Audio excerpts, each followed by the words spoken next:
আসসালামু আলাইকুম বন্ধুরা, আপনারা কেমন আছেন? আশা করি ভালোই আছেন। তো চলে আসলাম আবার একটি নতুন ভিডিও নিয়ে।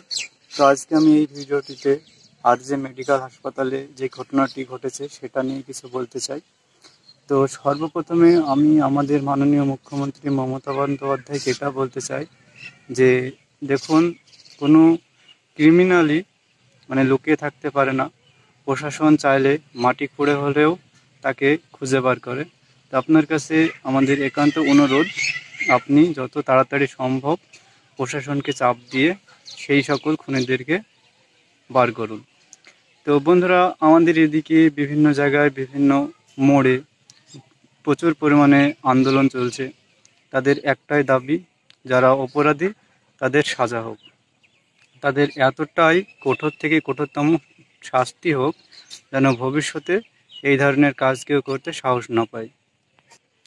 আমার মনে হয় সেই সকল দোষীদেরকে পাবলিকদের হাতে তুলে দেওয়ার দরকার। সেই সকল দোষীদেরকে শাস্তি পাবলিকরাই দেখ।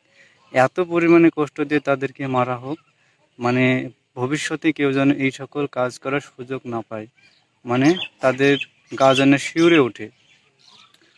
তো প্রশাসনের কাছে একটি অনুরোধ, আপনারা তাড়াতাড়ি এটার একটা সমাধান খুঁজে বের করুন। অতি তাড়াতাড়ি সেই সকল দোষীদেরকে বার করে তাদের ভারতীয় সংবিধান অনুযায়ী শাস্তি দেন। তো আমরা চাই তাদের ফাঁসি হোক। খুব নিরীহভাবে সেই মেয়েটিকে মারা হয়েছে। যতটা কষ্ট দিয়ে সেই মেয়েটিকে মারা হয়েছে তার থেকে দ্বিগুণ কষ্ট দিয়ে যেন সেই সকল অপরাধীদের মারা হয়।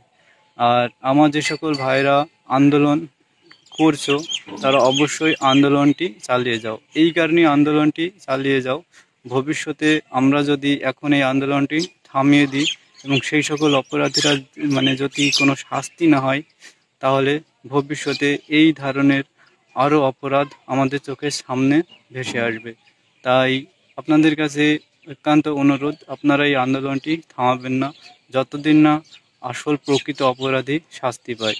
তো বন্ধুরা, আমার এই ভিডিওটিতে এটি বলার ছিল যে আরজে মেডিকেল কলেজে যে ঘটনাটি ঘটেছে সেটি খুব দুঃখজনক, খুব আশ্চর্যজনক। এরকম ঘটনার সম্মুখীন যেন আমাদেরকে সামনে আর না হতে হয়। তাই আপনারা আন্দোলন যেভাবে করছেন সেইভাবেই করুন। আর প্রশাসনের কাছে এটাই বলার, আপনারা তাড়াতাড়ি সেই সকল খুনিদেরকে খুঁজে বার করুন। তো বন্ধুরা, আপনাদের এই ভিডিওটি সম্পূর্ণ দেখার জন্য অসংখ্য ধন্যবাদ।